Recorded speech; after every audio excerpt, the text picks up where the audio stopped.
France के 2 दिन के दौरे के बाद वज़ीर-ए-आज़म नरेंद्र मोदी एक दिन के दौरे पर यूएई पहुंचे हैं। अबू धाबी में एयरपोर्ट पर पीएम मोदी का शानदार इस्तकबाल हुआ है। पीएम मोदी यूएई के सदर शेख मोहम्मद बिन जायद अल नहयान से भी मुलाकात करेंगे। इस दौरान कई अहम मुद्दों पर भी बातचीत होगी। ये बड़ी खबर आपको बता रहे हैं, यूएई के दौरे पर है वज़ीर-ए-आज़म नरेंद्र मोदी। फ्रांस के 2 दिन के दौरे के बाद अब वज़ीर-ए-आज़म नरेंद्र मोदी एक दिन के लिए यूएई के दौरे पर पहुंचे हैं। अबू धाबी में एयरपोर्ट पर पीएम मोदी का शानदार इस्तकबाल किया गया।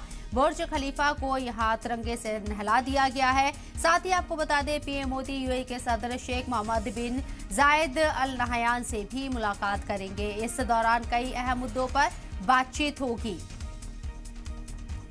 वज़ीर-ए-आज़म नरेंद्र मोदी एक के बाद एक तमाम ममालिक के दौरे कर रहे हैं। फ्रांस के 2 दिन के दौरे के बाद अब यूएई उनका दौरा है एक दिन का और यहां पहुंच चुके हैं। वालेहाना तौर पर उनका इस्तकबाल किया गया शानदार तरीके से वज़ीर-ए-आज़म नरेंद्र मोदी का। और आपको बता दें कि इस शानदार इस्तकबाल के बाद अब पीएम मोदी यूएई के सदर शेख मोहम्मद बिन जायद अल नहयान से भी मुलाकात करते हुए नजर आएंगे।